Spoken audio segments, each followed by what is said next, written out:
ఒకానొకప్పుడు ధర్మసేనుడు అనే రాజు ప్రజారంజకంగా రాజ్యాన్ని పరిపాలిస్తూ ఉండేవాడు. ఆయనకి ముగ్గురు కొడుకులు. పెద్దవాడు ప్రజ్ఞాశాలియే కానీ తర్వాత ఇద్దరు అతడి కంటే చురుకైన వాళ్ళు. విద్యాభ్యాసం పూర్తి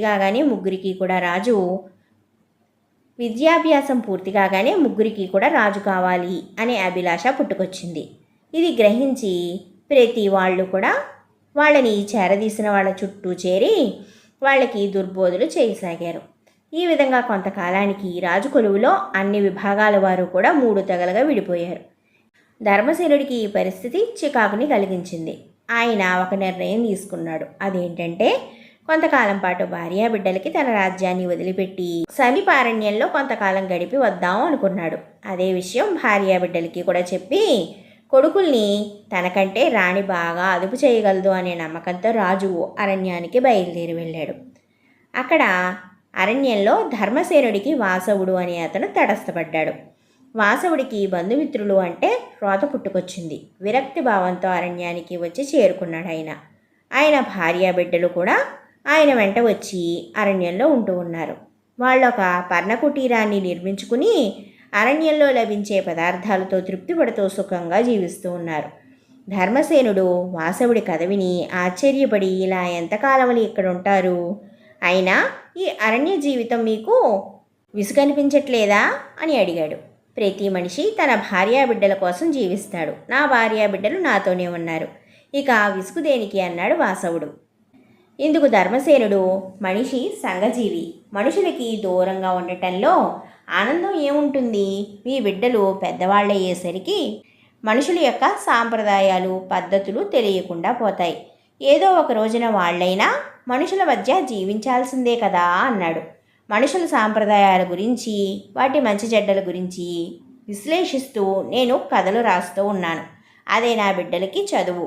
ఏ విషయమైనా కథ రూపంలో చెబితే అది చాలా మంచి చదువు అవుతుంది.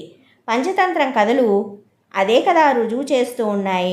నా దగ్గర చదువునంతా పూర్తి చేశాక నా బిడ్డలు మనుషుల మధ్యకి వెళ్ళి సుఖంగా బ్రతకగలరని నా నమ్మకం. ఒకవేళ బ్రతకలేరు, అప్పటికే అరణ్య జీవనానికి అలవాటు పడ్డారు కాబట్టి వాళ్ళకి ఎలాంటి సమస్య లేనేలేదు అన్నాడు వాసవుడు. ధర్మసేనుడు వాసవుడు అప్పటికే రాసిన 1000 కథల్ని విని ఆయనకి నమస్కరించి, మహానుభావ, నువ్వు సామాన్యుడివి కాదు. నీ కథలు నిజంగానే ఎంతో ప్రయోజనకరమైనవి. వాటిలో సామాన్యులకి అవసరమైన సందేశాలు ఉన్నాయి. మీ కథల సహాయంతో నేనిప్పుడు సమస్యల్ని పరిష్కరించుకోగలను. తమరు నా రాజ్యానికి వచ్చి కొంతకాలం నా ఆతిథ్యం తీసుకువెళ్ళాలి అన్నాడు. వాసవుడు దీనికి బదులుగా మందహాసం చేసి, మహారాజా, మీరు మానసికంగా చీకాకుల్లో ఉన్నారు. మీకు అవసరమైన పరిష్కార మార్గం వాటిలో కనబడడం వల్ల నా కథలు మీకు నచ్చాయి. అంతే తప్ప అవి అంత విశేషమైనవి ఏమీ కావు. కేవలం నా అనుభవాల్ని పురస్కరించుకుంటూ నేను ఏ ధర్మశాస్త్రం ఆధారం లేకుండా రాసిన కథలవి.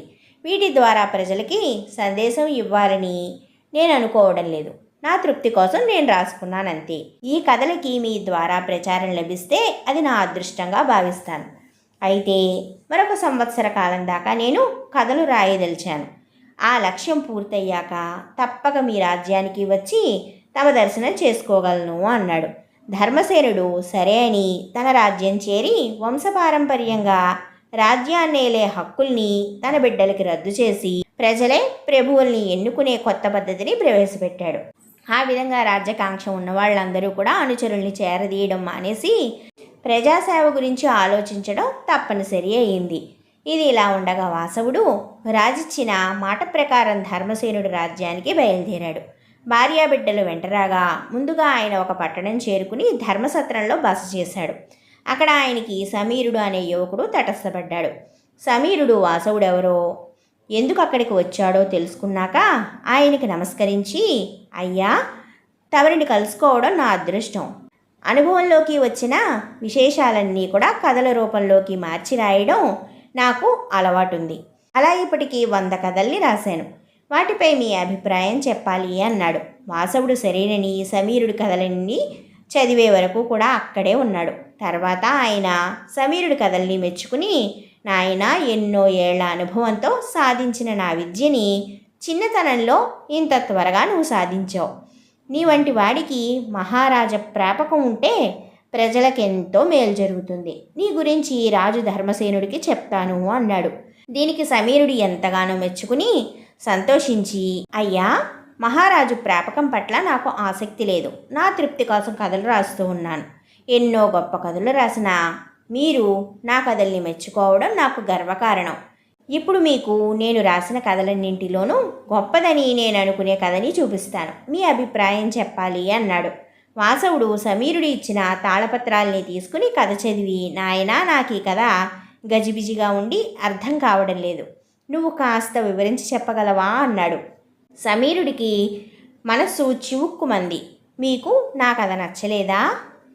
అదే విషయాన్ని మీరు నాకు సూటిగా చెప్పినా నేనేమనుకోను అన్నాడు. దీనికి వాసవుడు నొచ్చుకుని, నాయనా, నీ కథ నాకు నచ్చలేదని నేను అనలేదే. నువ్వు అలా ఎందుకు అనుకుంటూ ఉన్నావు అన్నాడు. నేను రాసిన వాటిల్లోకెల్లా గొప్ప కథ అని చెప్పాను. అది చదివి మీకు వివరణ కావాలి అంటూ ఉన్నారు. దాన్ని బట్టి అలా అనుకున్నాను అన్నాడు సమీరుడు. నిస్సందేహంగా నీ కథలన్నీ గొప్పవి. ఈ కథలో గొప్పతనం నాకు అర్థం కాక నీ నుంచి తెలుసుకోవాలి అనుకుంటూ ఉన్నాను అన్నాడు వాసవుడు. మీరు నన్ను వెటకారం చేస్తూ ఉన్నారు. మీకు గజిబిజిగా ఉండి అర్థం కానప్పుడు నా కథలు గొప్పవి ఎలా అవుతాయి అన్నాడు మళ్ళీ సమీరుడు బాధగా. ఇందుకు వాసవుడు కాస్త చిరాగ్గా, నీవి 101 కథలు చదివాను. 100 నాకు అర్థమయ్యాయి. చాలా గొప్పవని నాకు అనిపించాయి. ఒక్కటంటే ఒక్కటి నాకు అర్థం కాలేదు. నువ్వు పక్కనే ఉన్నావు కాబట్టి నిన్నడిగి అర్థం చేసుకోవాలి అనుకున్నాను. నీ 100 కథలు నాకు నచ్చి ఉండకపోతే ఈ కథ గురించి నేను పట్టించుకునేవాడినే కాదు కదా. వాదన కట్టిపెట్టి నీ ఉద్దేశం ఏమిటో, ఈ కథ ఎందుకు రాసావో చెప్పు అన్నాడు. దానికి సమీరుడు కోపంగా, ప్రతి కథలోనూ సందేశం ఉండాలా? సందేశం లేనిది మంచి కథ కాదా? నేను ప్రజలకి ఏదో సందేశం ఇవ్వాలని కథలు రాయడం లేదు. నా అనుభవాల్ని అందంగా రాసి అందరికీ పంచిపెట్టాలి అనుకుంటూ ఉన్నాను అన్నాడు. ఈ జవాబు విని వాసవుడు తనని తాను తమాయించుకుని, నేను కథలోని సందేశం మాట ఎత్తలేదు కదా, ఏ ఉద్దేశంతో కథ రాశావు అని అడిగాను. ఉద్దేశం వేరు, సందేశం వేరు. అయితే ప్రతి కథకి ఒక ఉద్దేశం ఉంటుంది. సందేశం ఇవ్వాలని రాసే కథ మంచిది కాదని కూడా నా అభిప్రాయం. ఉదాహరణకి, కృష్ణుడు చిన్నతనంలో యశోదని చిలిపి చేష్టలతో వేధించాడు. ఆ చేష్టలని అందమైన కథలుగా రాస్తే వాటిలో సందేశం అంటూ ఏమీ ఉండదు. చదివిన వారు తమ బిడ్డల్లో చిలిపి కృష్ణుణ్ణి చూసుకుని ఆనందిస్తారు. చిన్నారుల చిలిపి చేష్టలు వర్ణించడం ఆ కథల ఉద్దేశం అన్నాడు. అప్పుడు సమీరుడు తన విషయాన్ని దృష్టిలో ఉంచుకుని ఏ ఉద్దేశంతో ఆ కథ రాశాడో చెప్పాడు.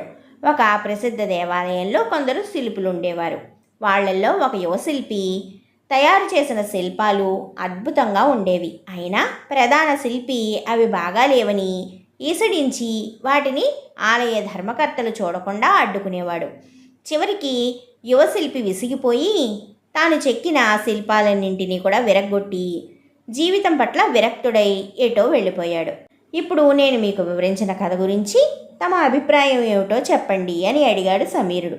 ఇందుకు వాసవుడు చిరునవ్వు నవ్వి, ఈ వివరణ ముందే ఇస్తే అనవసరంగా ఇంత వాదన జరిగేది కాదు కదా. ఏది ఏమైనా సరే నీ కథపైన అభిప్రాయం నేను చెప్పను. నా చిత్తశుద్ధి, నిజాయితీల పట్ల నీకు నమ్మకం లేదు అన్నాడు. ఆ తర్వాత ఆయన సకుటుంబంగా రాజధాని చేరుకుని రాజుని దర్శించి, ప్రభు, తమ రాజ్యంలో పేరు పొందిన కవులందరూ కూడా అహంకారపూరితులు, గర్విష్ఠులు అని నాకు అనిపిస్తూ ఉంది. సాహిత్యానికి ఇది తీరని కళంకం, ప్రజల మనోవికారానికి అనర్థం కూడా అంటూ సమీరుడితో తనకి కలిగిన అనుభవం అంతా పోసగుచ్చినట్టు చెప్పాడు. ఇది విని రాజు ధర్మసేనుడు ఆశ్చర్యంగా, అయ్యా, సమీరుడు గొప్పవాడు కాదు, అతడెవడో నాకు తెలియదు. అలాంటి వాడితో జరిగిన అనుభవాన్ని పురస్కరించుకుని మొత్తం నా రాజ్యంలోని కవులందరినీ కూడా అవమానించడం తమ బోటి వారికి తగదు కదా అన్నాడు. వాసవుడు దీనికి మందహాసం చేసి, ప్రభు, సమీరుడు వంటి గొప్ప కథకుడు గురించి మీకు ఇంకా తెలియదు అంటే అది మీ వంటి వారికి ఎంతటి అవమానం. అలాంటి కథకుల్ని మీ దాకా రాకుండా చేస్తూ ఉన్న కవులెవరో మీరు తెలుసుకోవాలి. నేను సమీరుడి కథలు గొప్పవంటే అతడు వెటకారం చేస్తున్నారు కదూ అన్నాడు. నేను రాజుగారి ఆదరణ పొందబోతూ ఉన్న గొప్పవాడినని అతడి అభిప్రాయం. గొప్పవాళ్ళు తనని వెటకారం చేస్తారే తప్ప పొగడరనే నమ్మకం అతడిలో బలపడిపోయింది. అందుకు కారణంగా మీ రాజ్యంలో పేరుపడ్డ కవులు, పండితులు అసూయపూరితమైన ప్రవర్తన వల్ల ఇది అతనికి జరిగిన అవమానం అనుకుంటూ ఉన్నాను.